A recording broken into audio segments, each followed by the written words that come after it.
तो इस पार्ट में पार्ट थर्ड है एटॉमिक स्ट्रक्चर का। इसमें हम लोग बात करेंगे आइसोटोन, आइसोटोप, आइसोबार और आइसो इलेक्ट्रॉनिक की डेफिनेशन और एग्जाम्पल की। ओके, ठीक है, चलिए।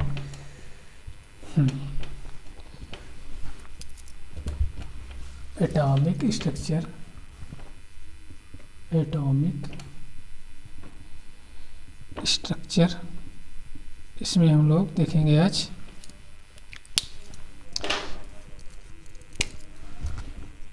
आइसोटोप। ठीक है, इस आइसोटोप को देखने के पहले, इसके पहले हम लोग देखेंगे mass number and atomic number, परमाणु भार और परमाणु क्रमांक। ठीक है, mass number and atomic number. अगर हम पहले एटॉमिक नंबर की बात करें, एटॉमिक नंबर जिसको बोलते हैं परमाणु क्रमांक, तो एटॉमिक नंबर को रिप्रेजेंट करते हैं, किससे रिप्रेजेंट करते हैं? जेड से। जेड से कोई भी एलिमेंट का अगर एटॉमिक नंबर हमको रिप्रेजेंट करना तो उसको जेड से रिप्रेजेंट करते हैं। और जो किसी एलिमेंट या एटम का जो एटॉमिक नंबर होता है वो नंबर ऑफ प्रोटॉन, उस एटम का जो नंबर ऑफ प्रोटॉन होता है वही उसका एटॉमिक नंबर होता है, या जो एटम का नंबर ऑफ इलेक्ट्रॉन होता है वही उस एटम का एटॉमिक नंबर होता है। बट एटम कैसा होना चाहिए? In the case of neutral atom, atom neutral होना चाहिए, उस पर कोई चार्ज नहीं होना चाहिए। तो उस केस में क्या होगा? जेड की वैल्यू पी की वैल्यू की और ई की वैल्यू एक दूसरे के इक्वल होगी। मतलब जेड हो गया एटॉमिक नंबर, पी हो गया नंबर ऑफ प्रोटॉन और ई हो गया नंबर ऑफ इलेक्ट्रॉन। किसमें? न्यूट्रल एटम के केस में। न्यूट्रल एटम के केस में ये तीनों एक दूसरे के बराबर होंगे। ओके, ठीक। न्यूट्रल एटम के केस में जो परमाणु क्रमांक होगा वो नंबर ऑफ प्रोटॉन के बराबर होगा और नंबर ऑफ इलेक्ट्रॉन के बराबर होगा। अब अगर न्यूट्रल एटम ना हो कि कोई चार्ज एटम है, चार्ज एटम के केस में क्या होगा? चार्ज एटम में दो टाइप के चार्ज एटम होते हैं, एक तो पॉजिटिव चार्ज एटम, दूसरा नेगेटिव चार्ज एटम। एक पॉजिटिव चार्ज एटम होगा और दूसरा नेगेटिव चार्ज एटम होगा। ठीक है, एक पॉजिटिव चार्ज एटम होगा, दूसरा नेगेटिव चार्ज एटम होगा। तो अगर पॉजिटिव दिखाना सही से, ओके, अगर पॉजिटिव चार्ज एटम है तो क्या होगा, या नेगेटिव चार्ज एटम है तो क्या होगा? ठीक, तो देखो कोई एटम है, अगर उस पर मान लीजिए एटम एक्स है, उस पर पॉजिटिव चार्ज लग गया, तो जो उसका परमाणु क्रमांक होगा उसमें से जितना पॉजिटिव चार्ज लगा रहेगा उसको क्या कर दिया जाएगा? माइनस कर दिया जाएगा।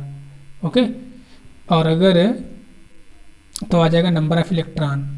ऐसे परमाणु क्रमांक, अगर कोई पॉजिटिव चार्ज उस पर नेगेटिव चार्ज लगा हुआ है किसी एटम पे, जैसे मान लीजिए ये एक्स माइनस है, तो इसमें नंबर ऑफ इलेक्ट्रॉन कितने हो जाएंगे? जो परमाणु क्रमांक जेड होगा उसमें ऐड कर दिया जाएगा जितने number of positive negative charge atom पे लगे रहेंगे, इसमें ऐड किया जाएगा नेगेटिव चार्ज को।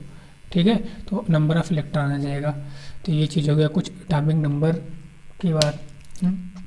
ये ध्यान देना है एटॉमिक नंबर में। एटॉमिक नंबर में क्या क्या ध्यान देना है? इसको रिप्रेजेंट करते हैं किससे? जेड से।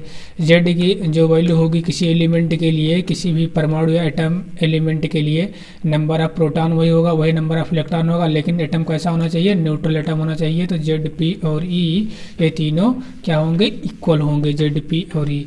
ठीक है, लेकिन अगर चार्ज है तो जैसा चार्ज रहेगा वैसे हम लोग प्लस या माइनस कर लेंगे। ठीक है, पॉजिटिव चार्ज रहेगा तो माइनस कर देंगे, नेगेटिव चार्ज रहेगा तो प्लस कर देंगे नंबर ऑफ इलेक्ट्रॉन को निकालने के लिए। चलिए अब आते हैं मास नंबर यानी कि परमाणु भार पे, जिसको रिप्रेजेंट करते हैं ए से।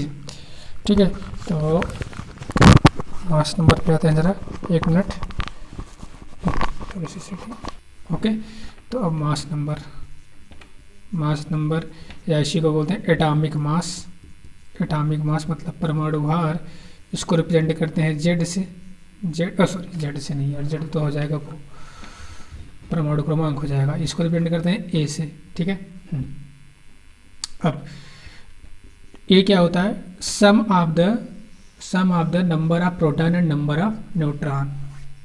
ए क्या होता है? A equal to total sum of number of proton and neutron. मतलब ए इक्वल टू हम लिख सकते हैं क्या?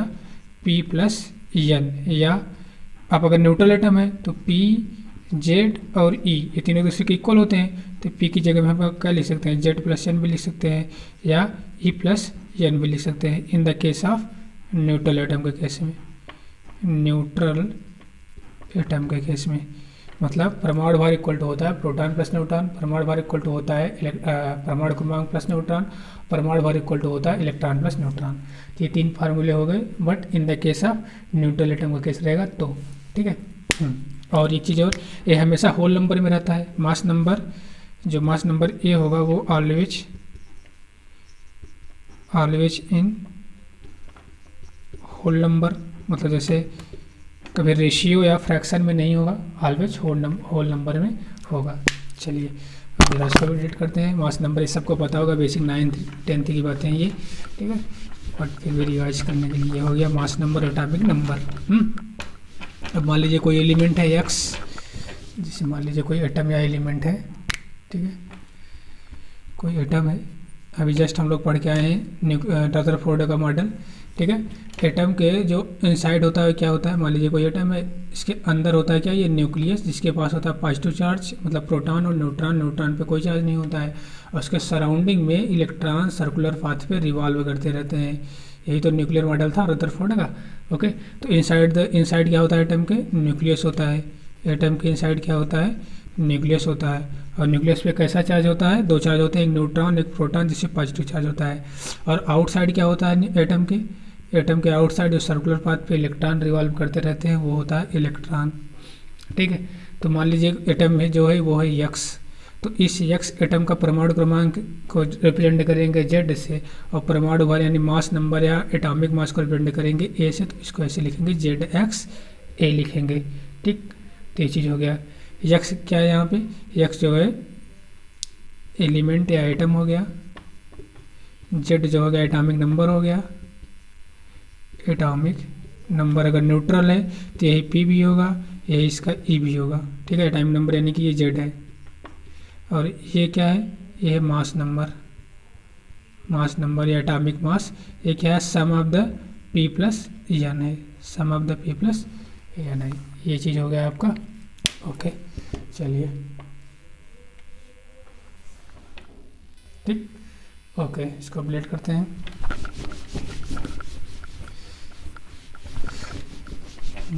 अब आते हैं हम लोग आइसोटोप पे, ओके। आइसोटोप जो कि टीजीटी में कई बार पूछ चुका है, इसका आइसोटोप का एग्जाम्पल और डेफिनेशन भी पूछ चुका है। आइसोटोप की डेफिनेशन क्या हो जाएगी, ठीक है। ऐसे एटम क्या सेम होगा इसमें, बस सेम और डिफरेंट दो चीज़ें याद रखनी है, ठीक है। ठीक, एटम हैव सेम क्या होना चाहिए इसमें, एटम अगर सेम है क्या, एटॉमिक नंबर, और डिफरेंट क्या है, डिफरेंट मास नंबर या एटॉमिक मास, तो उसको बोलेंगे क्या, isotope. Atom having same atomic number but different mass number called isotope. जैसे, या इसको एक तरीके से और बोला जा सकता है, और ठीक, सेम एटॉमिक नंबर को क्या बोलेंगे, same proton, number of proton same हो, और नंबर ऑफ न्यूट्रॉन डिफरेंट हो, डिफरेंट मास नंबर या डिफरेंट न्यूट्रॉन, तो वो भी डेफिनेशन हो जाएगी क्या, आइसोटोप। ठीक, सेम एटॉमिक नंबर या same number of proton, different mass number या different number of neutron called isotope. अब एग्जाम्पल पे आते हैं। एग्जाम्पल पे अगर देखें, जैसे 1H1, 1H2, 1H3, इसमें देख लीजिए एटॉमिक नंबर जेड क्या है, तीनों का सेम है, इसका 1 है, इसका भी 1 है, इसका 1 है। यानी नंबर ऑफ प्रोटॉन का देखें, प्रोटॉन भी तीनों में सेम है, क्योंकि अगर न्यूट्रल के केस है, न्यूट्रल के केस में जेड, पी और ई क्या होते हैं, इक्वल होते हैं। तो नंबर ऑफ प्रोटॉन देखेंगे तो 1H1 में 1 है, 1H2 में 1 है, 1H3 में भी 1 ही है, ओके। अब हम बात करें मास नंबर ए की, तो ए 1H1 में 1 है, 1H2 में 2 है, 1H3 में 3 है, यानी कि मास नंबर क्या है, डिफर है, मास नंबर क्या है, डिफरेंट है। नंबर ऑफ न्यूट्रॉन की बात करें, तीनों 1H1 में 0 है, 1H2 में 1 है, 1H3 में 2 है, तो नंबर ऑफ न्यूट्रॉन भी क्या है, डिफर है, नंबर ऑफ न्यूट्रॉन डिफर है। ठीक है, अगर इसको हम हटा दें, देखिए दो चीज़ें तो डिफरेंट है और दो चीज़ें सेम है, क्या क्या, मतलब Z atomic number, P proton, ये क्या है, सेम है, और दो चीज़ें डिफरेंट है।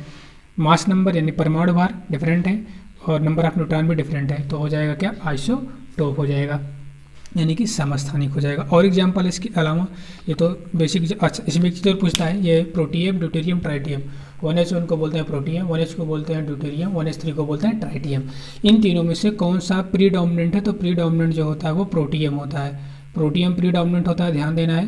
प्रोटियम आइसोटोप जो होता है, मतलब हाइड्रोजन के 3 आइसोटोप होते हैं, जिसमें प्रोटियम क्या होता है, प्रोटियम कहाँ पे लिखते हैं, यहाँ पे ये होता है प्रीडोमिनेंट। प्रीडोमिनेंट इन तीनों में से मैक्सिमम ही होता है। और इन तीनों में से एक रेडियो एक्टिव होता है, ये ट्राइटियम।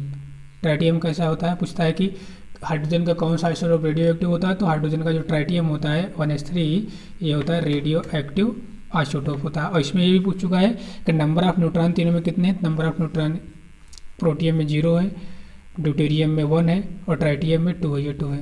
ओके, तो ये हो जाएगा, इतने क्वेश्चन पॉसिबल है। और एग्जांपल देख लेते हैं आइसोटोप के। ये तो हो गए मान लीजिए प्रोटियम, ड्यूटेरियम और ट्राइटियम, ऐसे और होते हैं।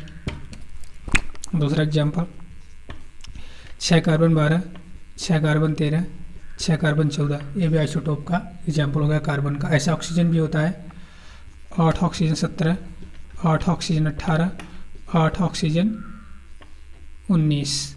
ओके, ये तो हो गया 3 एग्जाम्पल, एटलीस्ट कम से कम याद होने चाहिए। ठीक, तो ये चीज़ हो गया आइसोटोप। इससे ज़्यादा आइसोटोप में कुछ करना नहीं है। ठीक है। अच्छा, एक चीज़ में और पूछे, हाइड्रोजन का कौन सा आइसोटोप है जिसमें न्यूट्रॉन नहीं है, तो प्रोटियम ऐसा आइसोटोप है जिसमें न्यूट्रॉन अनअवेलेबल है, न्यूट्रॉन नहीं है। ओके, तो एटलीस्ट 3 एग्जांपल आइसोटोप की डेफिनेशन याद होनी चाहिए। ओके, डेफिनेशन सभी बुक मिल जाएगी, थोड़ा एडवांस में थोड़ा सा ध्यान से। चलिए आइसोटोप की बात आते हैं, आइसोबार। तो आइसोटोप क्या था, सेम एटॉमिक नंबर या same number of proton but different mass number या different mass of number of neutron, तो होता है आइसोटोप। आइसोटोप के 3 एग्जाम्पल हैं। पहला एग्जाम्पल हाइड्रोजन का, दूसरा ऑक्सीजन का, तीसरा कार्बन का। ठीक है, हाइड्रोजन में 3 है, 1s1, 1s2, 1s3। कार्बन में भी 3 है, 6 कार्बन 12, 6 कार्बन 13, 6 कार्बन 14। ऑक्सीजन में भी 3 है, 8 ऑक्सीजन 17, 8 ऑक्सीजन 16 हो जाएगा यहाँ पे, वेरी सॉरी, यहाँ पे 16, 17, 18 हो जाएगा। 8 ऑक्सीजन 16, 17 और ये 18, वेरी सॉरी, तो 18 एग्जाम्पल हो गए। ठीक है। तो आइसोटोप के बाद अब आते हैं हम लोग किस पे, आइसोबार पे। ठीक, आओ। ओके, तो आइसोबार देखते हैं जरा। आइसोबार। ठीक, आइसोबार में क्या होता है, आइसोबार की डेफिनेशन तो डेफिनेशन वही हो जाएगी। आइसोबार ऐसा आइटम जिसका क्या सेम हो क्या डिफरेंट हो, दो चीज़ पहले ध्यान देना रहता है, इसमें सेम क्या है और डिफर क्या है। तो आइसोबार में उल्टा हो जाता है वही आइसोटोप का। तो आइसोबार में सेम मास नंबर हो जाता है, मास नंबर या एटॉमिक मास सेम हो जाता है, और डिफरेंट क्या हो जाता है, atomic number, different atomic number. तो डिफरेंट एटॉमिक नंबर है और सेम क्या है, एटॉमिक मास या मास नंबर है, तो उसको बोला जाएगा क्या, आइसोबार। और यहाँ पे एटॉमिक नंबर है, नंबर ऑफ प्रोटॉन, ये भी बोला जाता है, नंबर ऑफ प्रोटॉन अगर डिफरेंट है तो भी। तो आइसोबार उसकी डेफिनेशन, आइसोबार की डेफिनेशन हो गई। अब एग्जांपल देख लेते हैं जरा आइसोबार का। ठीक है, तो आइसोबार का अगर एग्जांपल हम देखें, जैसे हो जाएगा आइसोबार का एग्जांपल, ठीक, 1s3 ट्राइटियम और 2He3, ये हो जाएगा एक आइसोबार का एग्जांपल। ठीक है, और दूसरा एग्जांपल अगर हम ले लें तो दूसरा एग्जांपल हो जाएगा 19 पोटेशियम 40 और 20 कैल्शियम 40। एटलीस्ट 2 एग्जांपल आइसोबार के याद होने चाहिए। अब अगर इसमें हम चेक करें 1H3 2He3 में, तो दोनों का जेड क्या डिफरेंट है, दोनों का जेड यानी टाइमिंग नंबर क्या है, जेड टाइमिंग नंबर होता है, मास नंबर ये होता है। जेड 1H3 और 2He3 में 1H3 में 1 है, इसका 2 है, लेकिन देखो ये क्या है, सेम है, दोनों का ये 3 है। ठीक है, ऐसे इसमें भी आप चेक करो, जेड 19 और 20 है और ये क्या है 40 दोनों का है। तो ये चीज़ हो जाएगा आपका आइसोबार का एग्जाम्पल, आइसोबार का डेफिनेशन हो जाएगा। ठीक है, चलो आइसोबार के बाद आते हैं हम लोग अब। ओके, अब आते हैं हम लोग तीसरे टर्म पे, जो है कि आइसोटोन। आइसोटोन या इसी को बोलते हैं क्या, आइसोन्यूट्रॉनिक। क्या बोलते हैं इसी को, आइसोन्यूट्रॉनिक।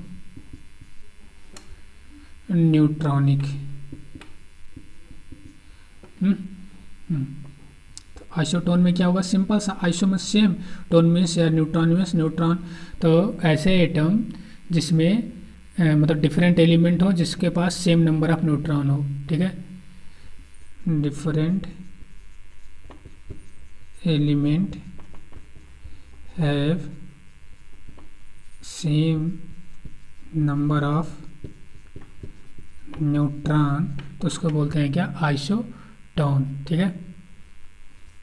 एग्जाम्पल, मेन तो एग्जाम्पल ही है, जैसे ONH3 और 2He4, इसमें नंबर ऑफ न्यूट्रॉन चेक करेंगे अगर, तो नंबर ऑफ न्यूट्रॉन इसमें कितना आएगा, नंबर ऑफ न्यूट्रॉन कैसे निकाला जाता है, ए बराबर क्या होता है, ए बराबर होता है, यहाँ साइड में हम लिखते हैं, ए बराबर होता है Z प्लस एन, यही होता है। यहाँ पे ए क्या है, मास नंबर है, Z है एटॉमिक नंबर और एन है नंबर ऑफ न्यूट्रॉन। तो यहाँ से अगर एन बराबर लिखेंगे तो क्या लिखेंगे, एन बराबर लिखेंगे तो ए माइनस जेड लिखेंगे, यही तो होगा। तो एन इक्वल टू अगर लिखेंगे N equal to A minus Z ONH3 के लिए, तो ए का मान कितना है, मतलब परमाणु भर कितना है 3 है, जेड कितना है 1 है, तो एन की वैल्यू कितनी आ जाएगी, एन की वैल्यू हो जाएगी 2 ONH3 के लिए। और अगर ये 2He4 के लिए निकालेंगे एन की वैल्यू, तो एन की वैल्यू ए कितना है 4, जेड कितना है 2, तो इस पर कितना जा रहा है 2, तो दोनों का नंबर ऑफ न्यूट्रॉन क्या आ रहा है, सेम ही तो आ रहा है ना, ठीक। तो ये क्या हो जाएंगे दोनों, 1H3 2He4, तो आइसोटोन, ऐसा आप कई एग्जांपल ले सकते हैं आइसोटोन के कोई भी, ठीक है। तो ये हो जाएगा आइसोटोन 1H3 और 2He4, ये दोनों आइसोटोन के एग्जाम्पल हो जाएंगे। ऐसे एग्जाम्पल और आप ले लीजिए, 19 पोटेशियम 40 और 20 कैल्शियम 40, इसमें ज़रा चेक करिए दोनों में, इसमें चेक करेंगे एन बराबर हो जाएगा ए माइनस जेड, ए का मान कितना है 40, जेड है 19, तो 10 में से 9 गया 1, 3 में से 21 आ रहा है, इसमें चेक करिए जरा, एन बराबर ए माइनस जेड, ए कितना है 40, जेड कितना है 20, 1 मिनट, इसमें लोड हो रहा है ना, डिफरेंट आ रहा है। तो अगर ये नहीं होता है तो आइसोटोन नहीं होगा, ये नहीं आइसोटोन नहीं होगा। अगर यही लेकिन 40 की जगह पे हम क्या कर दें 39 कर दें, तब तो फिर सेम आ जाएगा, यहाँ 39 हो जाएगा, 39 में 19 आ जाएगा 20। अब नंबर ऑफ न्यूट्रॉन क्या हो जाएंगे, दोनों में सेम आ जा रहे हैं, 20 दोनों में आ रहे हैं, यानी कि ये भी हो जाएगा क्या, आइसोटोन का एग्जाम्पल हो जाएगा। तो हो जाएगा कौन कौन सा हो जाएगा, आप हम लोग कौन कौन सा देख लिए, आइसोटोप देख लिए, आइसोबार देख लिए और आइसोटोन भी देख लिए। ओके, अब बचा है क्या, आइसो इलेक्ट्रॉनिक। तो आइसो इलेक्ट्रॉनिक देख लेते हैं, ठीक, ओके। तो आइसो इलेक्ट्रॉनिक, इसमें भी वही है, ऐसा आइटम मॉलिक्यूलर आयन इसमें सेम नंबर ऑफ इलेक्ट्रॉन हो, उसको बोलेंगे क्या, आइसो इलेक्ट्रॉनिक स्पीसीज।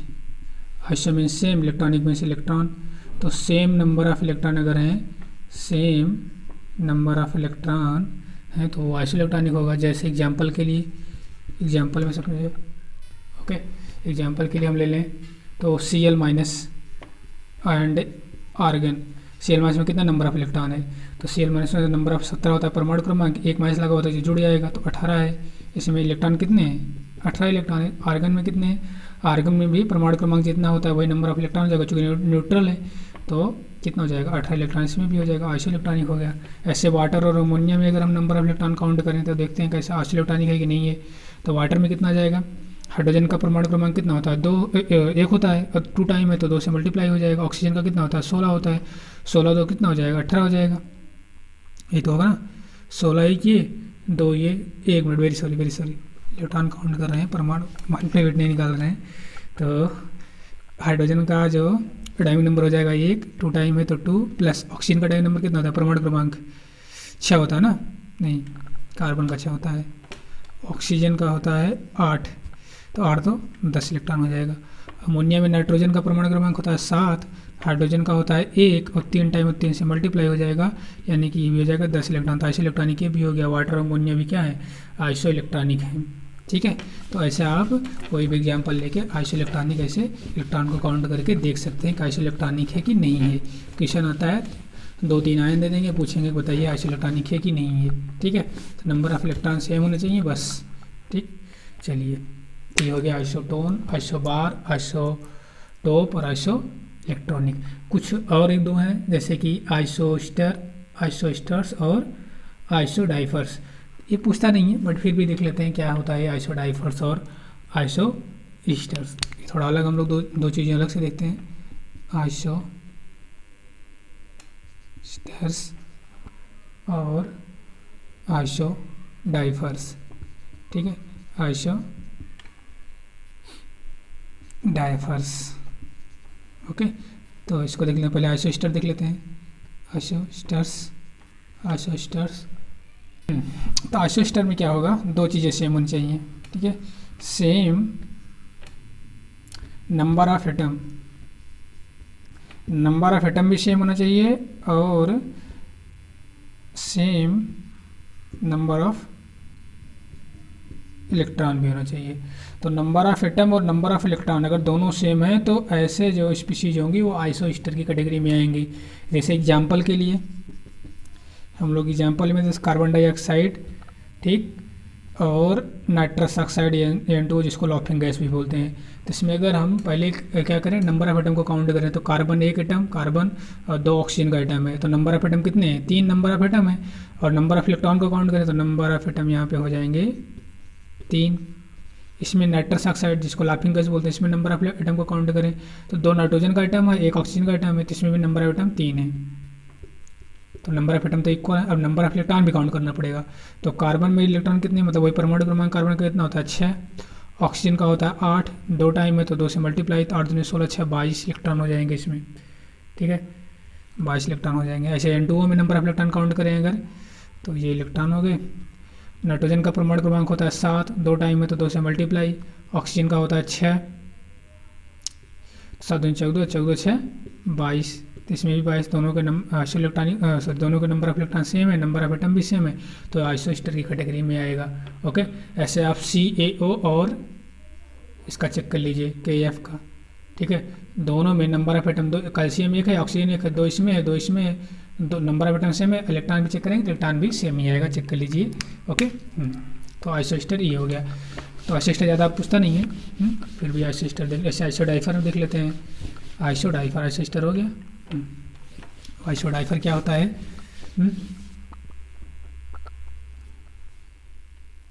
ओके, अब आइसोडाइफर देखते हैं जरा। आइसो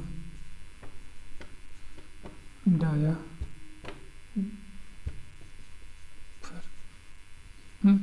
इसमें क्या होता है, इसमें ऐसी स्पीशीज आएंगी जिसमें प्रोटॉन और number of neutron, number of proton का जो डिफरेंट होगा, जो मतलब इसका डिफरेंस होगा वो क्या हो, सेम हो। और जेड मतलब परमाणु क्रमांक, नंबर ऑफ प्रोटॉन और नंबर ऑफ प्रोटॉन नहीं, परमाणु क्रमांक, नंबर ऑफ न्यूट्रॉन या परमाणु भार A क्या हो, ये डिफर हो। ठीक है, तो ऐसे स्पीशीज को बोलेंगे आइसोडाइफर। जैसे एग्जाम्पल से ज़्यादा क्लियर होगा। एग्जाम्पल के लिए हम लोग एग्जाम्पल ले लेते हैं आइसोडाइफर का।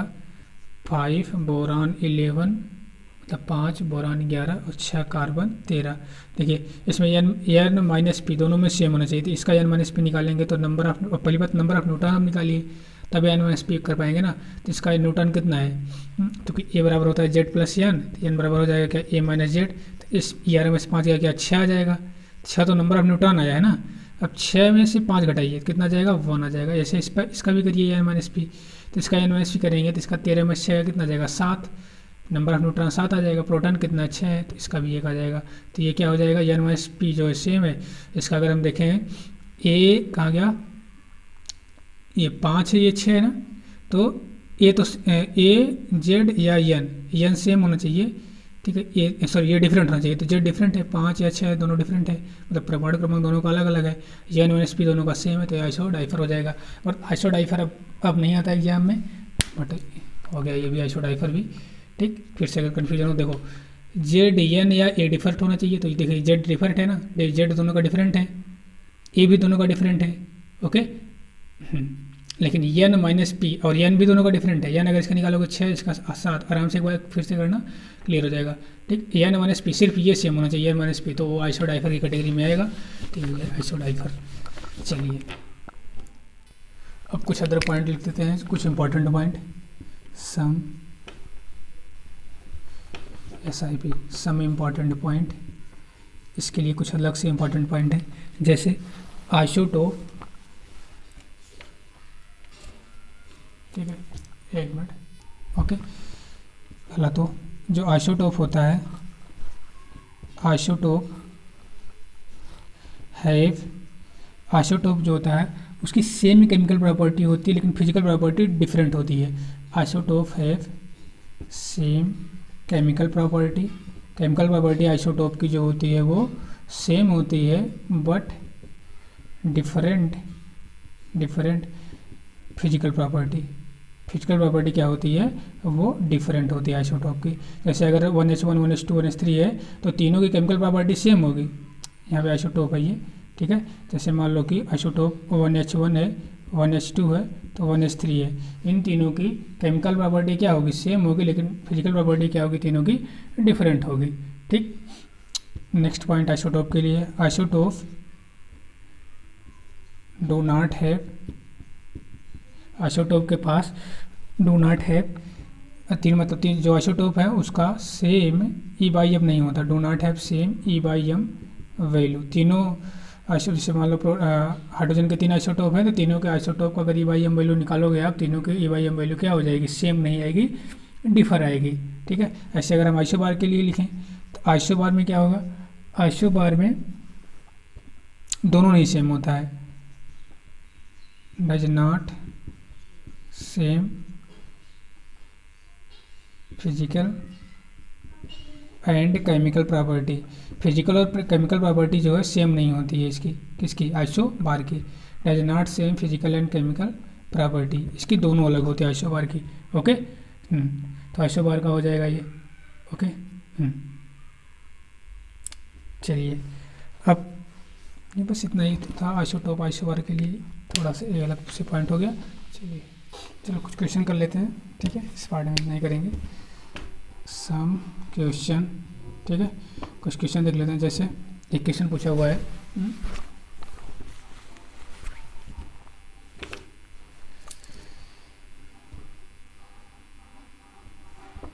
मास ऑफ, नहीं पहले तो ये क्वेश्चन स्पेसिफिकेशन है, negative charge particle, negative charge particle are called, negative charge particle are called. तो नेगेटिव चार्ज पार्टिकल क्या बोलते हैं, ये है कैथोड एनोड जो कि इसके पहले वाले पार्ट में है, ठीक है।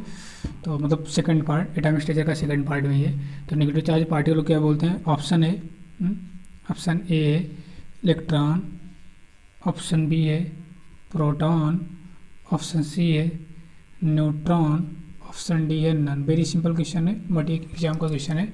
तो नेगेटिव चार्ज पार्टिकल को क्या बोलते हैं, नेगेटिव चार्ज पार्टिकल को बोलते हैं इलेक्ट्रॉन। अगर पॉजिटिव चार्ज पार्टिकल होता तो प्रोटॉन या कैनाल रे बोलते हैं या एनोड रे बोलते हैं, इसी को कैनाल रे या एनोड रे बोलते हैं। और जबकि नेगेटिव चार्ज पार्टिकल को इलेक्ट्रॉन या कैथोड रे बोलते हैं, कैथोड रे बोलते हैं, ठीक। तो ये चीज़ हो जाएगा। और ये पॉजिटिव चार्ज पार्टिकल होता है, ठीक। एक क्वेश्चन ये था। सेकंड क्वेश्चन ये पूछा है कि mass of proton, mass of proton की वैल्यू बतानी है। तो मास ऑफ प्रोटॉन की वैल्यू कितनी होती है, मास ऑफ प्रोटॉन की वैल्यू इसमें क्या है 1.67 × 10⁻⁻27 kg है, ओके। चलिए अब इधर एक कॉलम दिया है और कॉलम को मैच करवाना है क्वेश्चन, ये अच्छा क्वेश्चन है। चलो मैं कॉलम बना देता हूँ, मैचिंग कॉलम, कॉलम को मैच करवाना है। तो जैसे मान लीजिए ये है आइसोटोन, यहाँ मैं कॉलम फर्स्ट में लिखूँगा, ठीक है, लिखना भी तो चाहिए, ठीक है। आइसोटोन, आइसोटोप, आइसोबार और आइसो डाइफर आ गया। तो आइसो डाइफर का मैच कराना टाइम लग जाएगा, पहले ये तीनों का मैच करा लेना था। आइसोटोन आइसोटोप ऐसा क्वेश्चन आए तो, ठीक है। इधर पहले इधर वाले ऑप्शन में देख लीजिए, इधर दिया है पोटेशियम 40 एंड कैल्शियम 40, फिर दिया है यूरेनियम 235 एंड थोरियम 231, इसके सामने दिया है प्रोटियम। अब यहाँ पे प्रोटियम सीधा नाम लिखा है, न कि फार्मूला लिखा है। प्रोटियम अगर फार्मूला तो 1s2 लिखता तो सिंपल हो जाता। यहाँ पे लिखा है ट्राइटियम, ट्राइटियम। और फिर लास्ट ऑप्शन दिया, मतलब सामने वाला जो मैचिंग दिया है वो कार्बन 14 और ऑक्सीजन 16 दिया है, ऐसे करके दिया है। तो आपको मैच करवाना है। पहले आप आइसोटोप और आइसोबार को मैच करवा लो, क्योंकि आइसोटोप सिंपल है। आइसोटोप का मतलब होता है ऐसी स्पीशीज ऐसी स्पीशीज जिसमें क्या सेम हो, सेम एटॉमिक नंबर यानी परमाणु क्रमांक सेम हो, जेड सेम हो, और ए क्या हो, डिफर हो, यानी कि परमाणु क्रमांक सेम हो और परमाणु भार डिफर हो, तो उसको बोलेंगे क्या, आइसोटोप। तो आइसोटोप किस में दिख रहा है,